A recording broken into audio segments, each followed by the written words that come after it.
taking tens of thousands of photos with the same client over and over and over. And guess what?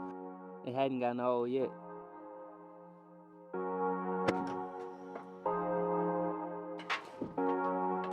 So, if you were to tell boutique owners something and how to find quality models, photographers, and videographers, what are the vetting process?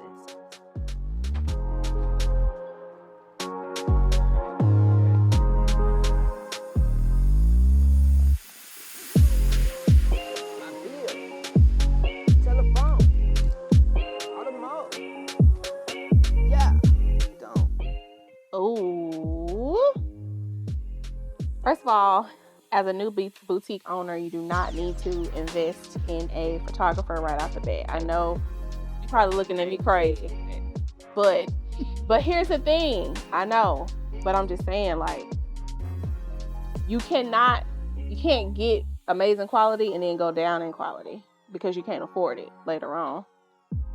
So get a photographer when you're ready to get a photographer and stick with them. Let's do this, but turn it towards us just a little bit.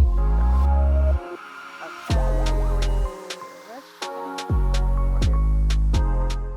But sticking with the photographer, you just need to make sure that he is knowledgeable about, or she is knowledgeable about shooting product, because there is a major difference between shooting product and shooting a family photo or just a birthday shoot or something like that. It's a major difference because you need to hone in on detail, and on top of that, you're gonna have a ton of photos to edit versus you just having maybe 50. I don't know the count, but I mean, last shoot we had 600 photos.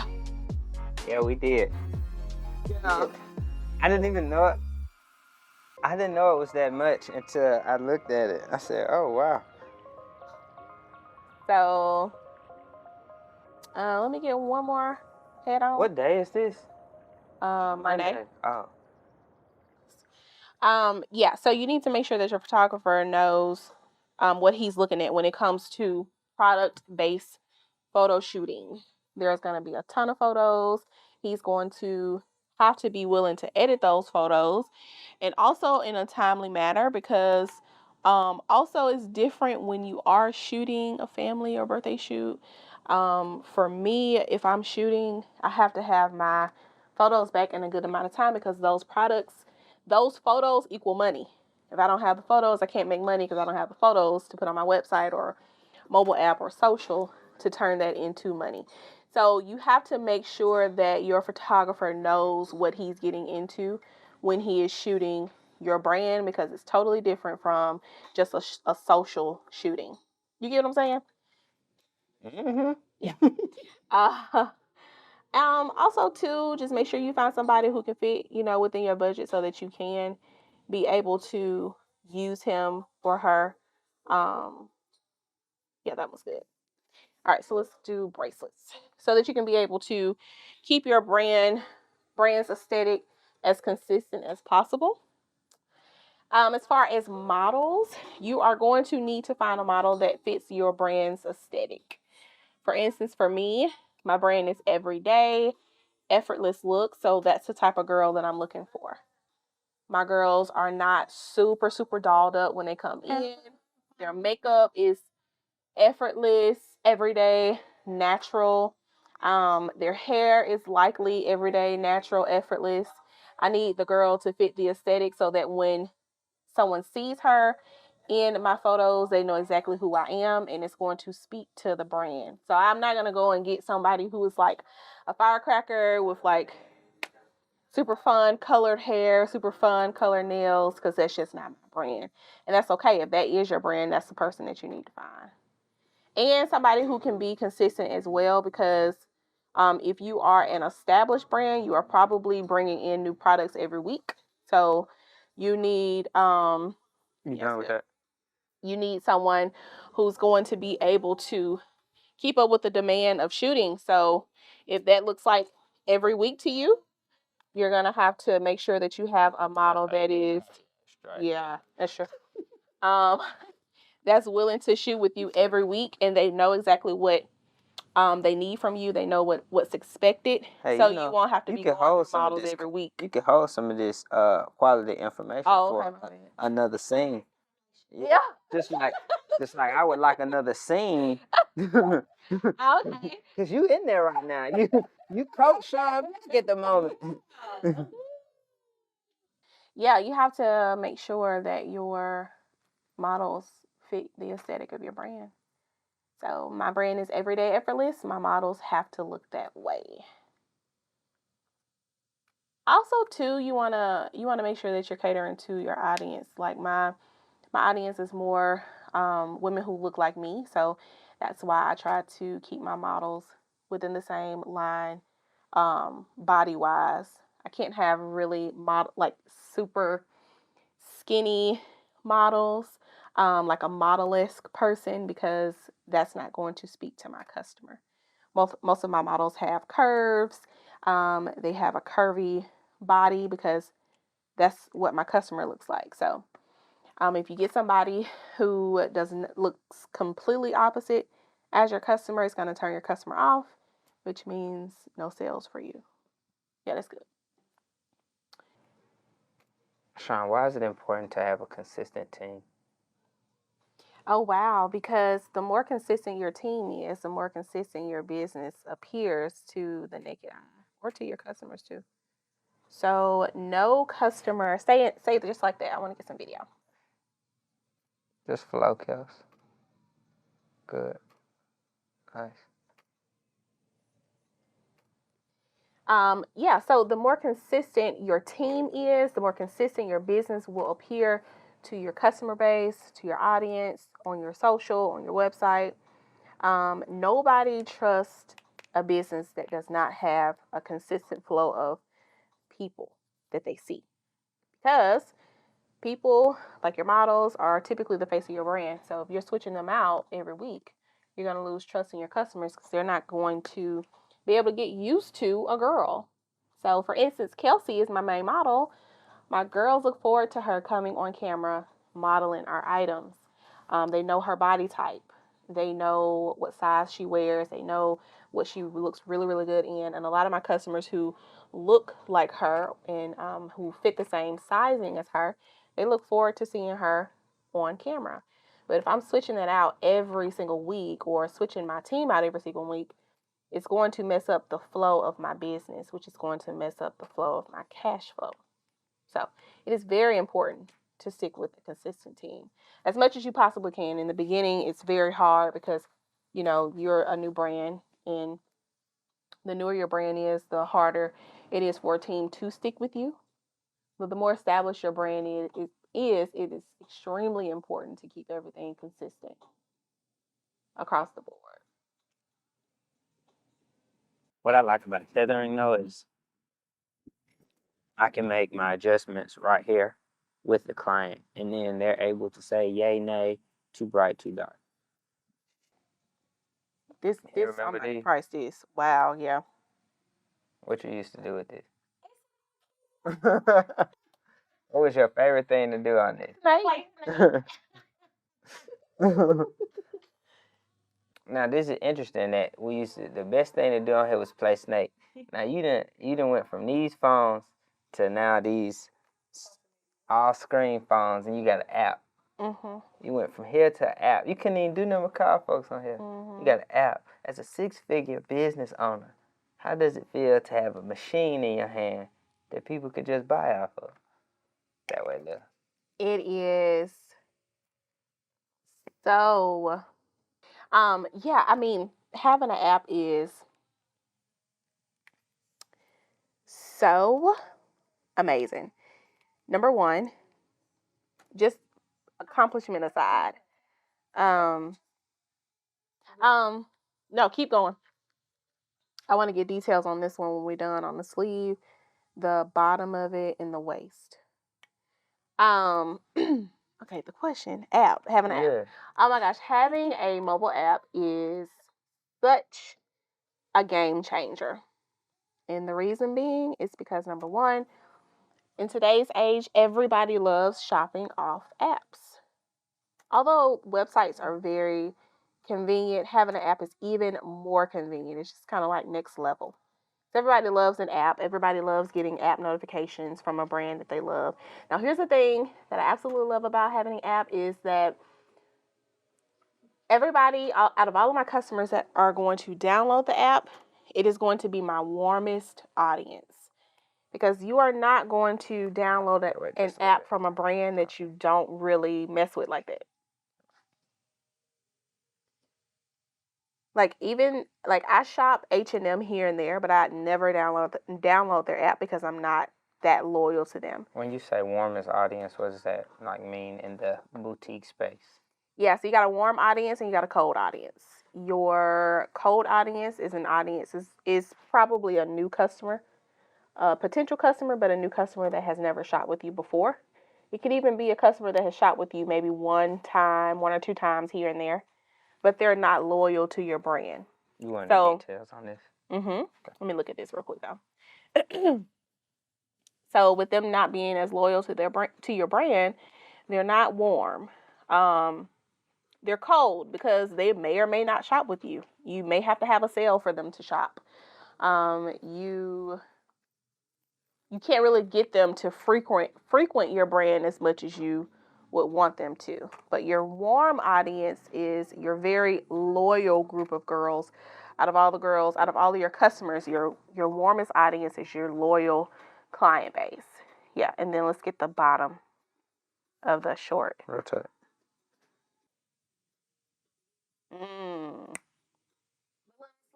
Love it. All right, let me get video. So yeah, long story short, your warmest audience is your most loyal audience. They shop with you every time you have a new arrival. They look forward to you putting out new inventory. They come to you first before they go to anybody else. So that's your most loyal group of girls. So if you imagine if you had 100 customers and you had 40 warm customers and 60 cold customers. If 40 of your warm customers is probably going to be 20% of your client base, if 20% of your client base downloaded your mobile app and every single time you sent them a notification they bought something, those are going to be the girls that make up 90% of your revenue or 80% of your revenue. It's the 80-20 rule. So Shun, you finna like turn this into a whole ideas inspired information episode. I need you to hold some of these. Oh, okay, my bad. So that's a sit down. Okay. You working right now. Okay. You cooking in the brain. I can see it flowing. Okay, so I had to tune in to something else to hear this, Jim. Right. Let me give video. Look, I think I got the jewelry on. Listen, being on the team with Shun Black has, been a great thing for me as a photographer because I've been able to grow and know what to look for when I'm working with certain brands and the things that are needed and necessary. See, Kels? We got a Kels. Hello, everyone. I'm Kelsey. This is the new Da Vinci. This is the new Shun Black. You know how Louis had an LV on their bags? You finna have the SB on your bag. For social media, how can you leverage your business in social media? Be authentic and let them know that your business is ran by a person, not an entity. Meaning, don't try to look bigger than what you are. Be authentic, keep your stories full, talk to your audience. They want to know that the business is ran by a person, meaning that they want to see your face. They want to see your face on your stories. I always keep my stories full. And I always have a little tip for your stories, breakfast, lunch, and dinner. If you are not the best with keeping it full, post at breakfast time, post at lunchtime, post at dinner time. And that's going to keep your stories in front of your customers' faces on their social media. Art dress coming. It is so fabulous. It is literally a upgrade from the perfect mushroom dress. with similar detail but different. Long sleeve, of course. It's got the 2 pockets up front, which I love a double pocket. Full button down in the front, so you're still gonna get that full button down detail, but it's absolutely phenomenal. So get ready to purchase that bad baby from the app. We've got some more slit knee joggers coming in 3 different colors, very vibrant. We just got a lot of good things coming. I'm going to show you some more sneak peeks soon, so stay tuned. So it's breakfast, lunch, and dinner. How you were able to scale your platform from just a few thousand to many thousands? I mean, that's one way, but it's absolutely not. You bought followers. I would have bought way more than what I have. No. What I said when I said to be authentic, that is my number one key. When you are authentic and you show people that your business is ran by a person, meaning that you're talking to them, you're having normal conversation, you're taking them along your behind the scenes journey, you are allowing them to help you buy new items, you're asking them for their feedback, you're asking them questions, you're being engaging in your stories, that is what's going to make people follow you. We live in a world now where people want to do business with people. So the more authentic that you are on your social, the more people will want to be a part of what you're doing. So I did build my social authentically. A lot of people get a lot of followers by them or with heavy ads and things of that nature, but I did everything authentic. So we've got like 14.6. All of those people are there because they want to be there. Yeah. It is very slow that way, but I wouldn't do it another way if I had to. It's better that way. You get better engagement, because I know somebody that got, it's like 12 or something, but they have to be bought, and I never really grasped the concept of bought followers until I saw it. Mm-hmm. But his engagement, actually not even the engagement, let's skip that. The numbers that he receives on that page for like reels are consistently low. Mm-hmm. Like for 12,000 followers, you should eclipse 1,000 to 5,000 every reel, like from bad reels. Mm-hmm. Them boys in the hundreds. Mm-hmm. I said, you had to buy them. Yeah. Because I don't have anywhere near that, and I consistently can, if I can consistently get 1,000 baseline. Yeah, and views. You talking about views? Yeah. Mm-hmm. Absolutely. So I was like, you can tell when somebody bought their following. Yeah, you can absolutely tell. Because I mean, if you do that right, and then you have a real following, you can easily leverage that for brands and all kind of different stuff. Because you have actual people. You want people on your page that want to be there. Yeah. Because those are the people, I know, right? Those are the people that are going to buy. Yeah. Bought followers don't buy. It looks good, but what the pockets talking about? They're not even real. Exactly. All right, so as a shooter of brands or as a shooter of people, I'm not often looking at is my settings right or my lights right, because I should know that as a professional. What I'm looking at is, am I portraying what that client is looking for? Am I giving that brand the best look? Am I allowing whatever it is that I'm shooting to be able to be bought or looked at or even just hold attention? Because if I'm not doing that and I'm not able to make them money, therefore I'm not doing my job correctly or properly. Everything that I do should be in service of who I'm doing it for. So a lot of times we as shooters like to do what we like to do, but when we become like really good at making other people's stuff good, that's when we begin to transcend the game. You got to get ready to transcend the game, because the game might just transcend you.